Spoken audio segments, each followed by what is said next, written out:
മണ്ണാർക്കാട്ടാകെ ലീഗിനെ ഞാൻ അങ്ങ് വലിച്ചു തേക്കുന്നൊക്കെ പറഞ്ഞാൽ എന്താ വർത്തമാനത്തിന്റെ ഒരു അർത്ഥം? നിങ്ങളെക്കാൾ വലിയ കൊലക്കൊമ്പന്മാര് വിചാരിച്ചിട്ട് നടക്കാത്ത സംഗതിയാണ്. പിന്നെ അല്ലേ ഇപ്പോ ഉള്ള ഈ പുതിയ ആൾക്കാർ എന്നെ ഇവിടെ സൂചിപ്പിച്ച പോലെ എന്തൊക്കെ അട്ടഹാസങ്ങളാണ്. ചില ആളുകളുടെ വിചാരം പ്രസംഗം എന്ന് പറഞ്ഞാൽ വെല്ലുവിളി മാത്രമാണ്.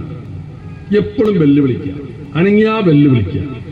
ഈ വെല്ലുവിളിന്റെ വില തന്നെ പോയിപ്പോയി. ഇത്തരം ആളുകൾ പ്രസംഗിക്കുമ്പോ ഫുള്ള് വെല്ലുവിളിയാണ്.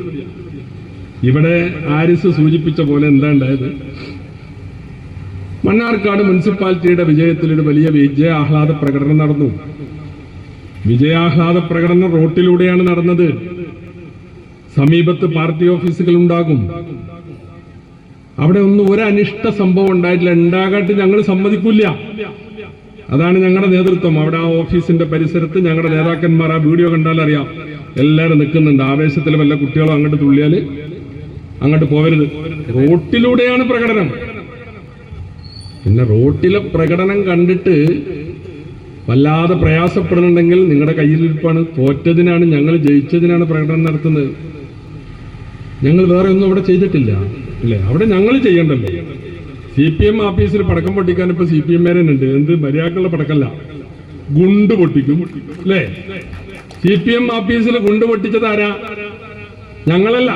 അവിടുത്തെ ഓഫീസ് സെക്രട്ടറി ആയിരുന്ന ആള് ഒരാവേശത്തിന്, ആ സന്ദർഭമൊന്നും ഞാൻ പറയണില്ല. നിങ്ങൾ പിന്നെ അത് ബോംബ് എന്നൊക്കെ ചാനലൊക്കെ എഴുതി കാണിച്ചു. മണ്ണാർക്കാട് CPM ഓഫീസിൽ ബോംബ് പൊട്ടിയ സംഗതി സാധുബം കൊണ്ടുപോയിട്ട് ഒരു പടക്കം പൊട്ടിച്ചതാണ്. അത് എന്തിനാണെന്നുള്ളതും അത് എന്തേർന്ന് അതിന്റെ ഇതിവൃത്തമൊന്നും ഞാൻ പറയേണ്ടതില്ല അല്ലേ?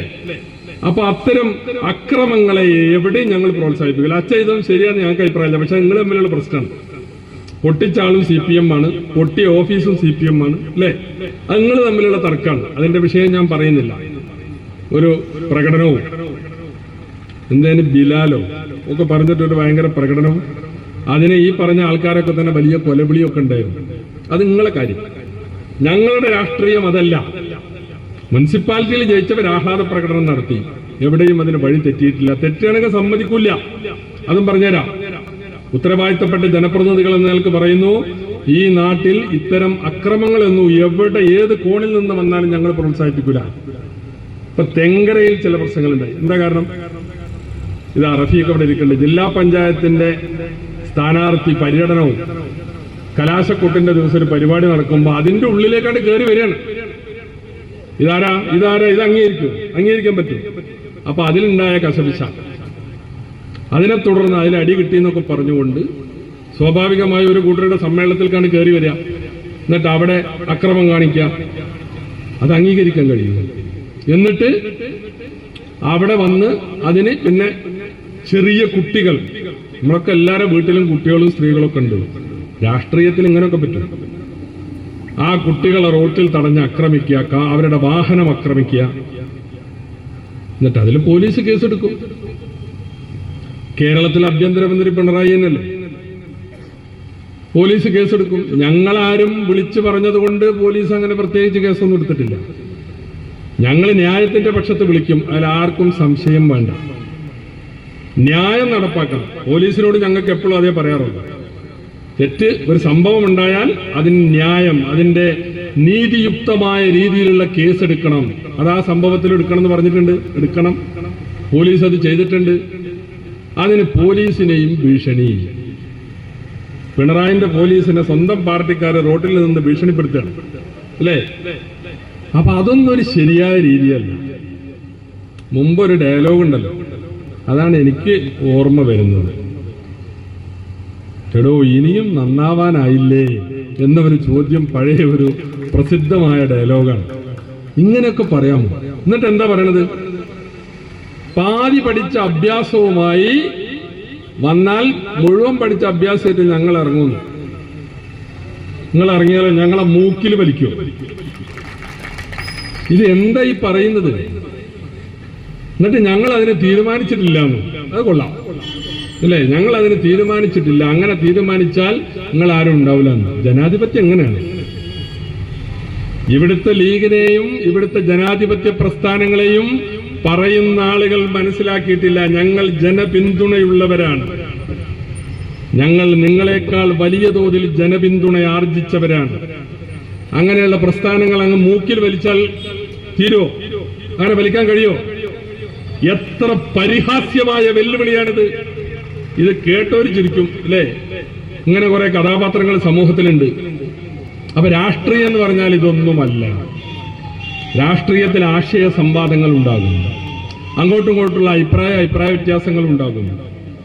അതിന് ഇത്തരത്തിലുള്ള രീതികളൊന്നും ആരും അവലംബിക്കരുത് എന്നേ എനിക്ക് പറയാനുള്ളൂ. അനിയ, ഇതൊക്കെ നിർത്തണം. നമ്മൾ സ്നേഹത്തിന്റെ ഭാഷയിൽ പറയണം, സ്നേഹബുദ്ധിയാ പറയാം അല്ലേ? പ്രസംഗം എന്ന് പറഞ്ഞാൽ വെറും വെല്ലുവിളിയല്ല, രാഷ്ട്രീയം പറയണം, സാമൂഹ്യ കാര്യങ്ങൾ വിശദീകരിക്കണം. വെല്ലുവിളിയാണ് പ്രസംഗം. ഒരു പ്രസംഗത്തിൽ ഒരു 10 വെല്ലുവിളി ഉണ്ടായാലേ പ്രസംഗമാവുമെന്ന് കരുതരുത്. അതിനൊക്കെ സമൂഹം അങ്ങനെ കാണുന്നുള്ളൂ. അപ്പൊ അതുകൊണ്ട് ഞങ്ങളൊരു അക്രമത്തെയും പ്രോത്സാഹിപ്പിച്ചിട്ടില്ല, പ്രോത്സാഹിപ്പിക്കുന്ന പ്രശ്നവുമില്ല. അക്രമം ഞങ്ങൾക്കെതിരെ കാണിച്ചാൽ അതിനെതിരെ നിയമപരമായി രാഷ്ട്രീയപരമായി അത് പ്രതിരോധിക്കാനുള്ള കെൽപ്പ് ഇവിടെ കോൺഗ്രസിനും ലീഗിനും ഒക്കെ ഉണ്ട് എന്ന് നിങ്ങൾ മനസ്സിലാക്കണം. ഞങ്ങൾ ജനപിന്തുണയിൽ നിൽക്കുന്ന പാർട്ടികളാണ്. പറഞ്ഞില്ലേ, ബ്ലോക്ക് പഞ്ചായത്തിൽ 18-ൽ 17 ഇവിടുത്തെ ജില്ലാ പഞ്ചായത്ത് സീറ്റുകളിലൊക്കെ ഞങ്ങളാണ്. ഇവിടുത്തെ തദ്ദേശ സ്വയംഭരണ സ്ഥാപനങ്ങളിലൊക്കെ ഞങ്ങളാണ്. ഇവിടുന്ന് നിയമസഭയിലേക്കും പാർലമെന്റിലേക്കും ഞങ്ങളാണ്. അങ്ങനെ നിങ്ങളൊന്ന് ഊതിയാൽ അപ്പൂപ്പൻ താടി പോലെ പാറിപ്പോവില്ല എന്നുള്ളത് മനസ്സിലാക്കിക്കൊള്ളണം. ഞങ്ങൾ സക്രിയമായ രാഷ്ട്രീയ സംവാദങ്ങൾക്ക് എന്നും അനുകൂലമാണ്.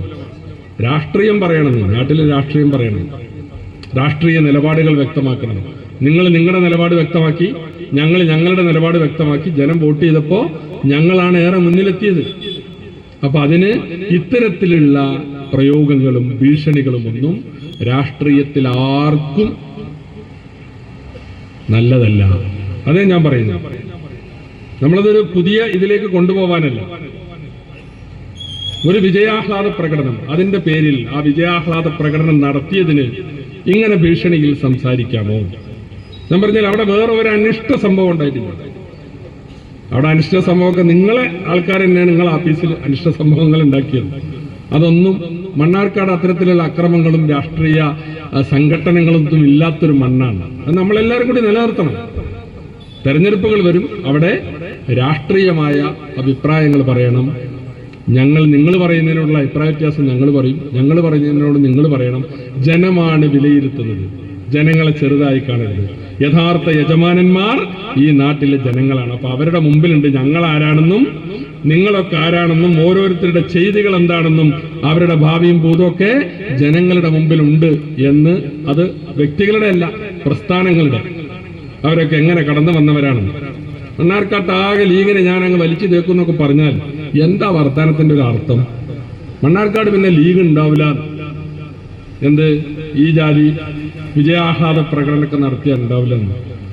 അതിവിടെ സൂചിപ്പിച്ച പോലെ നിങ്ങളെക്കാൾ വലിയ കൊലക്കൊമ്പന്മാര് വിചാരിച്ചിട്ട് നടക്കാത്ത സംഗതിയാണ്. പിന്നെ അല്ലേ ഇപ്പോ ഉള്ള ഈ പുതിയ ആൾക്കാര്. അപ്പൊ അതൊന്നും സമൂഹം തന്നെ ഒരു പരിഹാസ്യമായിട്ടും തമാശയായിട്ടുമാണ് അതിനെ കാണുന്നത്. അപ്പൊ അത്തരത്തിലുള്ള രീതികളിലേക്കൊന്നും നമ്മൾ പോണ്ട.